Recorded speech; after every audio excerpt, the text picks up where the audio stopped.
Hello everyone, स्वागत है आपका हमारे इस प्यारे से प्लेटफॉर्म टेक्निकल जॉब अड्डा पर। तो दोस्तों, आज हम बताएंगे आपको कि कम्पिटिटिव एग्ज़ाम को क्रैक करने में कौन कौन से ट्रिक्स हैं जो हमें यूज़ करनी है।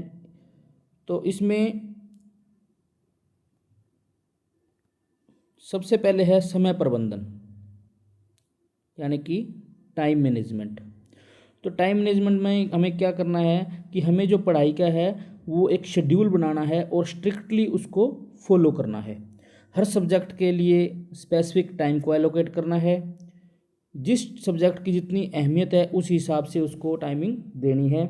और तैयारी करते समय हमें बीच बीच में छोटे छोटे 5 या 10 मिनट के ब्रेक्स लेते रहने हैं। इससे क्या है, हमारा जो दिमाग है वो फ्रेश होता रहेगा।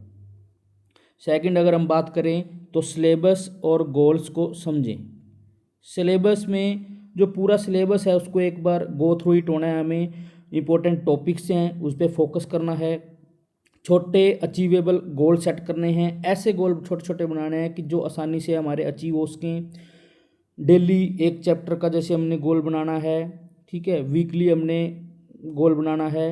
मंथली हमारा क्या गोल है, इस प्रकार से हमने गोल बना करके उसके ऊपर पढ़ाई करनी है। उसके बाद है भी हमारा तीसरे नंबर पे स्टडी मटेरियल ऑर्गेनाइज करना। स्टडी मटेरियल में क्या है कि रिकमेंडेड बुक्स का ही यूज़ करना है। इसमें हम यूट्यूब्स का भी यूज़ कर सकते हैं। आजकल यूट्यूब पे स्टडी मटेरियल मिल जाता है, उससे हम अपनी पढ़ाई कर सकते हैं। नोट्स बना सकते हैं। प्रीवियस ईयर के क्वेश्चन पेपर्स हैं, सैम्पल पेपर से प्रैक्टिस करना, ये सब हमारा स्टडी मटेरियल की ऑर्गेनाइजेशन है कि हमारा जो स्टडी मटेरियल है उसको हम कैसे ऑर्गेनाइज करते हैं। नेक्स्ट है भी इसके अंदर हमारा फोकस एंड कंसंट्रेशन। ये बहुत ज़रूरी है। जो भी हम कोई काम करते हैं उसके ऊपर हमारा पूरा फोकस होना चाहिए, पूरी तरह से कंसंट्रेशन हमारी होनी चाहिए। इसमें डिस्ट्रैक्शंस, यानी कि जो चीज़ हमें फोकस और कंसंट्रेशन से दूर करती है उसका उपयोग हमने बिल्कुल नहीं करना है। जैसे आपकी mobile gaming, social media apps, इन सब का यूज बिल्कुल नहीं करना है। इसके अलावा एक शांत और कंफर्टेबल स्टडी स्पेस बनाएं अपना, जहां बैठ के आप अच्छे से स्टडी कर सकें। इसके लिए आप लाइब्रेरी में जा सकते हैं या घर पे ही आप एक अलग से रूम तैयार कर सकते हैं जहां क्या बिल्कुल शांत माहौल हो, कंफर्टेबल हो, डिस्टरबेंस ना हो। इसके अलावा मेडिकेशन, डीप ब्रीदिंग करें, इससे आपका स्ट्रेस जो है वो कम होगा। 5वें नंबर पे इसमें हमारा आता है भी रिवीजन और प्रैक्टिस। बहुत ही इम्पोर्टेंट है। जब भी हम किसी चीज़ की तैयारी करते हैं, कोई पढ़ाई करते हैं, तो उसकी हमें रिवीजन और प्रैक्टिस बहुत ज़रूरी है। अकेला पढ़ते रहने से भी कुछ नहीं होता। उस चीज़ को दोबारा दोबारा दोहराते रहना चाहिए और प्रैक्टिस करते रहना चाहिए। Practice makes man perfect. एक जो परफेक्ट कोई होता है वो प्रैक्टिस करके ही परफेक्ट बनता है।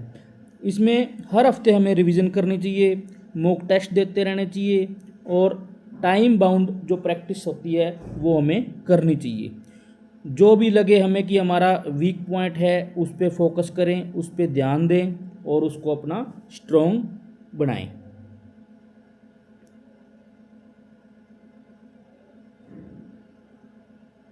नेक्स्ट है सेहत का ख्याल।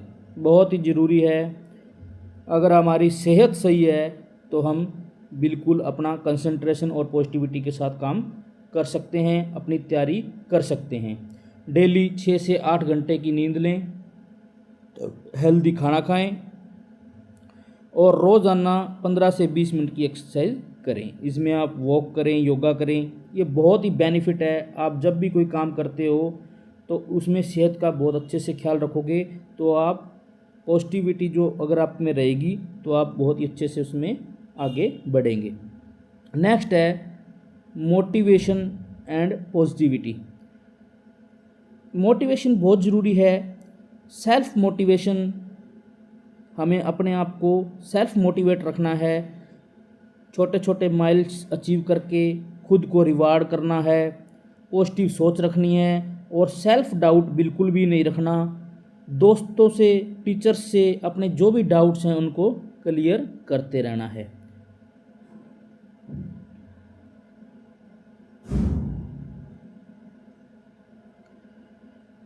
अब मेन बहुत ही इम्पोर्टेंट टॉपिक्स हमारा है प्रिपरेशन ऑफ एग्ज़ाम। जो अभी मैंने टिप्स बताए हैं वो, उसके बाद हम बात करते हैं प्रिपरेशन ऑफ एग्ज़ाम।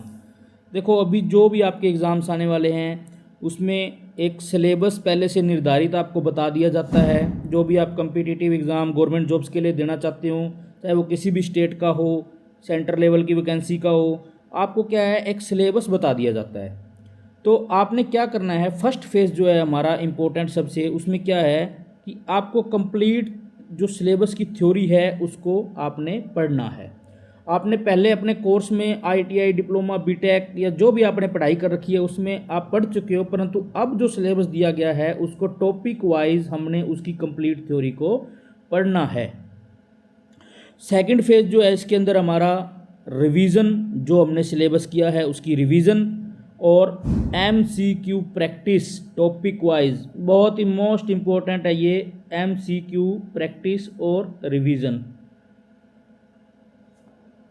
जो भी हम सिलेबस कर चुके हैं उसकी साथ साथ revision topic wise plus MCQ practice topic wise.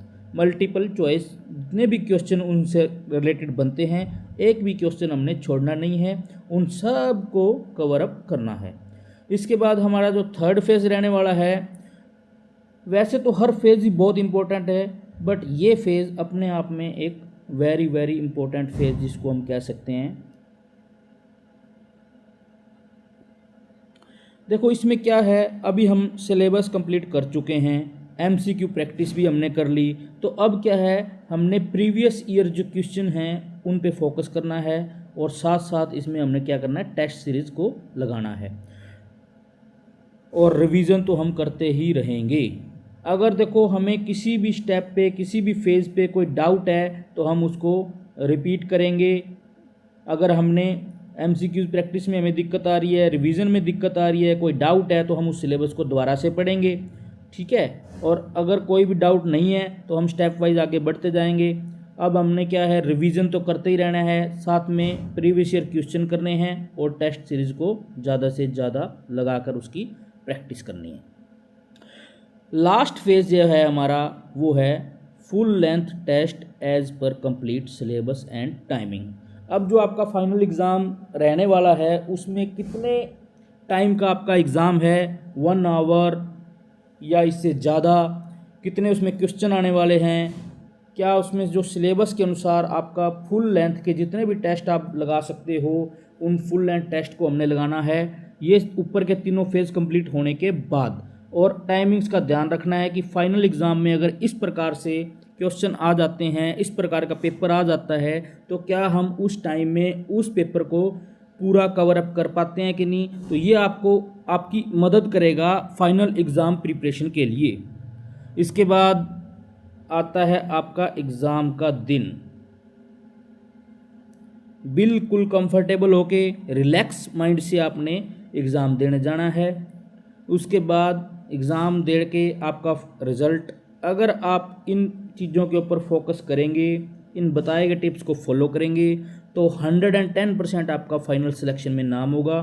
बिल्कुल आप इस थ्योरी को फॉलो करते रहो और आपको सफलता से, आपको एक अच्छी नौकरी पाने से कोई भी नहीं रोक सकता। इसी के साथ ही थैंक यू। हमारे इस YouTube चैनल के साथ बने रहें, हमारी वीडियो को लाइक करें, शेयर करें और हमारे चैनल को सब्सक्राइब करें। साथ ही बेल आइकन के बटन को प्रेस करें ताकि हमारी वीडियो आप तक तुरंत पहुंचे। और आपके कोई भी क्वेरी है, क्वेश्चन है, कोई डाउट है तो हमें कमेंट बॉक्स में पूछें, हम संभव ही उसका आपको जवाब देंगे। एक बार फिर से आपका बहुत बहुत धन्यवाद।